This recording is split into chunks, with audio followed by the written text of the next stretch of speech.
আসসালামু আলাইকুম। Welcome back ClouDolus YouTube চ্যানেলে আপনাদের সবাইকে মডিউল 3 এর আজকে যে টপিকটি নিয়ে আলোচনা করব সেটা হচ্ছে যে Amazon EC2 security groups and classic ports.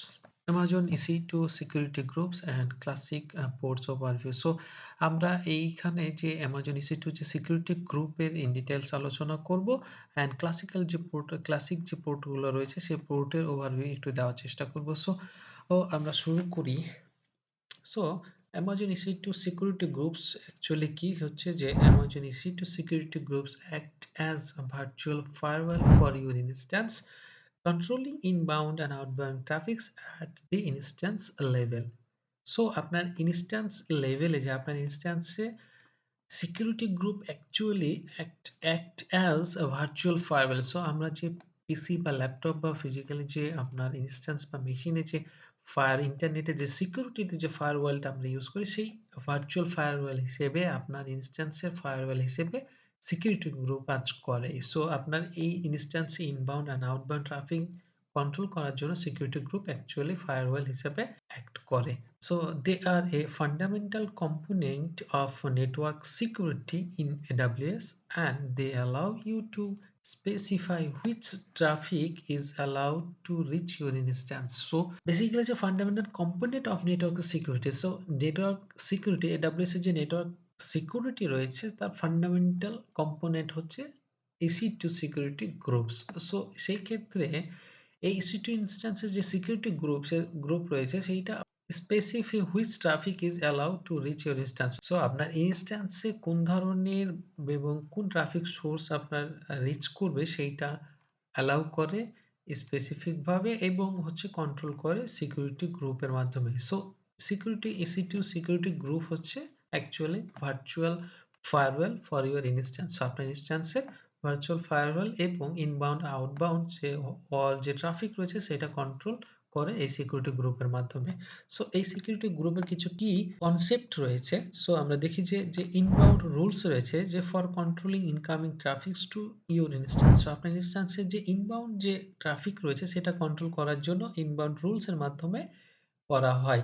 So outbound rules হচ্ছে অ্যাজ ইট ইজ যে for control outgoing traffics from your instance. So আপনার ইনস্ট্যান্স থেকে যে আউটগোয়িং যে ট্রাফিক সোর্স রয়েছে সেইটাকে কন্ট্রোল করার জন্য আউটবাউন্ড রুলস এর মাধ্যমে কন্ট্রোল করা হয়। সো স্টেটফুল যদি আমরা দেখি যে স্টেটফুলটা কি? Stateful for allow inbound traffic from a specific IP. So আপনার ইনস্ট্যান্সে যে স্পেসিফিক কোন আইপি সোর্সকে আপনি অ্যালাউ করার জন্য স্টেটফুল কনসেপ্টের মাধ্যমে কন্ট্রোল এবং সেট করা হয় এবং ডিফল্ট ডিনাই।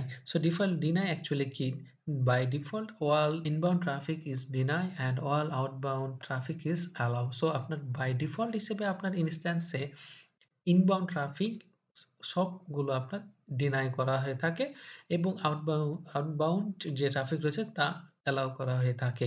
সো এই ডিফল্ট ডিনাই বলতে হচ্ছে যে আপনার যে যখন ইনস্ট্যান্স ইনস্টল হবে, রেডি হবে তখন আপনার যে সিকিউরিটি গ্রুপ আপনার ডিফল্ট থাকবে সেক্ষেত্রে আপনার ইনবাউন্ড সকল ট্রাফিক আপনার ডিনাই করা হয়ে থাকে এবং আউটবাউন্ড ট্রাফিক সব অ্যালাউ করা হয়ে থাকে। সো ক্লাসিক যে পোর্টটা রয়েছে সেই ক্লাসিক পোর্টগুলো অ্যাকচুয়ালি কি? যে সাম common ports associate with various service. So AWS এর যে ভ্যারিয়াস সার্ভিস রয়েছে সেই সার্ভিসের সাথে কানেক্ট করার জন্য সার্ভিস এবং অ্যাকচুয়ালি প্রোটোকল এবং সার্ভিস রয়েছে তাদের সাথে কানেক্ট করার জন্য যে কমন পোর্টগুলা ইউজ করা হয় সেইগুলাকে বলা হচ্ছে classical ports. So classic port নিয়ে আমরা আরো ডিটেইলস দেখব। সো চলুন দেখি যে ক্লাসিক যে পোর্টগুলো রয়েছে সেই ক্লাসিক পোর্ট হচ্ছে যে সাম common ports associate with various service and protocols R offering refer to as a classic ports. So কিছু স্পেসিফিক কমন পোর্ট রয়েছে এবং কিছু প্রোটোকল রয়েছে যেগুলা আপনার কমনলি ইউজ করা হয় EC2 ইনস্ট্যান্সের সাথে অ্যাসোসিয়েট করার জন্য সেগুলাকে ক্লাসিক পোর্ট বলতেছে। সো ক্লাসিক পোর্টগুলোর মধ্যে আপনার কিছু আমরা উদাহরণ হিসেবে দেখি যে SSH সিকিউর যে সেল রয়েছে সেইটা হচ্ছে যে পোর্ট 22 হিসেবে ইউজ করা হয় এবং আমরা ইউজ কেস হচ্ছে যে secure remote access to instance running Linux. So running লিনাক্সের সাথে কানেক্ট করার জন্য যে পোর্ট অ্যালাউ করা হয় সেটা হচ্ছে 22। দেন হচ্ছে যে HTTP হাইপারটেক্সট ট্রান্সফার প্রোটোকল রয়েছে যে পোর্ট 80 যেটা কিনা আপনার use for unencrypted web traffic. So unencrypted যে ওয়েব ট্রাফিক রয়েছে সেইটাকে অ্যালাউ করার জন্য যে পোর্টের মাধ্যমে অ্যালাউ করা হয় সেটা হচ্ছে 80 পোর্টের মাধ্যমে। দেন হচ্ছে HTTPS যে হাইপারটেক্সট ট্রান্সফার প্রোটোকল সিকিউর যে পোর্টটা হচ্ছে 443 যেটা কিনা হচ্ছে যে use for encrypted web traffics SSL and TSL এর যে ট্রাফিক সোর্স গুলো রয়েছে সেইটাকে অ্যালাউ করার জন্য 443 পোর্ট মাধ্যমে অ্যালাউ করা হয়।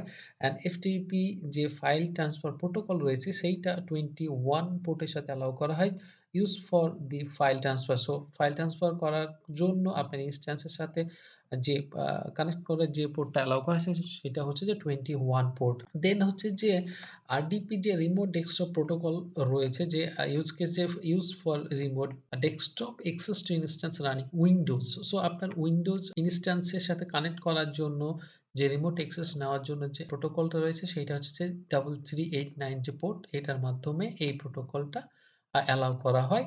দেন হচ্ছে যে এসএমটিপি যে সিম্পল মেইল ট্রান্সফার প্রোটোকল 24 পোর্টের মাধ্যমে use for email transmission. Email ট্রান্সমিশনের জন্য যে পোর্টটা অ্যালাউ করা হয়েছে সেটা হচ্ছে যে 25 অ্যান্ড পপ 3 এটা হচ্ছে post office protocol 3 port 110 use for retrieving emails for a server. So server থেকে ইমেল রিট্রাইভিং করার জন্য যে পোর্টটা অ্যালাউ করা হয় সেটা হচ্ছে যে 110 পোর্টের মাধ্যমে।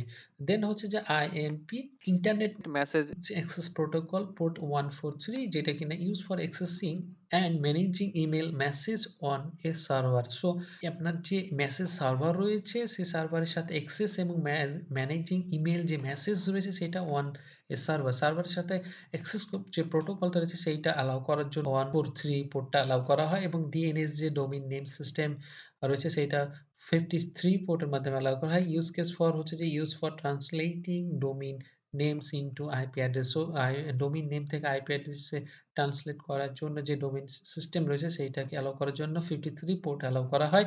দেন আরো রয়েছে যে MySQL ডাটাবেজের ক্ষেত্রে পোর্ট 3306 রয়েছে যেটা কিনা use for MySQL database connection. ডাটাবেসে কানেকশন করার জন্য 3306 পোর্ট অ্যালাউ করা হয় এবং পোস্টগ্রে এসকিউএল ডাটাবেসের সাথে কানেক্ট করার জন্য 5432 পোর্টটা অ্যালাউ করা হয়।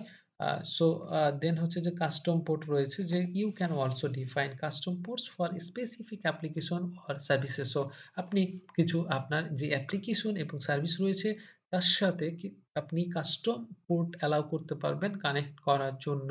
সো কাস্টম ভাবে যে পোর্টটি আপনার